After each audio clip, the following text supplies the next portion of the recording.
বছরে এই সময়ে দক্ষিণ পশ্চিম লন্ডনের কিউ গার্ডেন্সে তাপমাত্রা 38.1 ডিগ্রি সেলসিয়াসে পৌঁছানোর পর এটি রেকর্ড করা পঞ্চম সর্বোচ্চ তাপমাত্রা।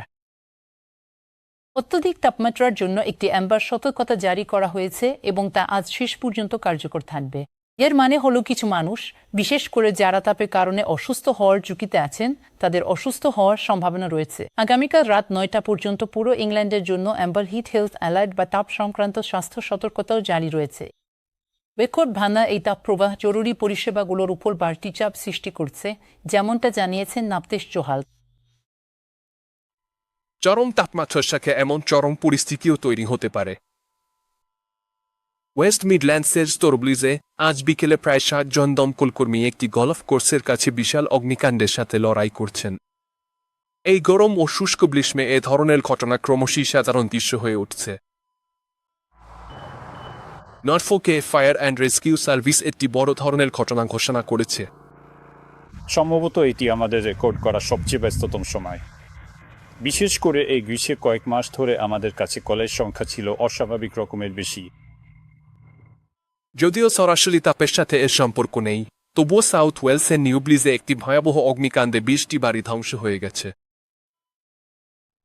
এই গরমে শুধু দমকলকর্মীরাই যে হিমশিম খাচ্ছেন তা কিন্তু নয়। ইংল্যান্ডের জরুরি বিভাগগুলো তাদের ইতিহাসের সবচেয়ে ব্যস্ত সময় পার করছে, আর এই রেকর্ড ভাঙা গরম সমস্যাটির একটি বড় কারণ।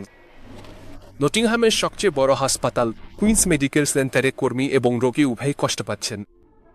আউটপেশেন্ট কানেক্টসের নিচে এত গরম ছিল যে এয়ার কন্ডিশনিং আর কাজ করছিল না, তাই ওটা নষ্ট হয়ে যাওয়ায় তাপমাত্রা বিপজ্জনক হয়ে উঠেছিল। এদিকে 13 বছর বয়সী এপ্রিল, যার একটি বিরল রোগ রয়েছে যার কারণে তাকে দিনে মাত্র 500 মিলিলিটার পানি পান করতে হয়, তার জন্য এই পরিস্থিতি বিশেষভাবে কঠিন হয়ে দাঁড়িয়েছে। আমি এখানে 2 দিন ধরে আছি এবং এখানে প্রচণ্ড গরম।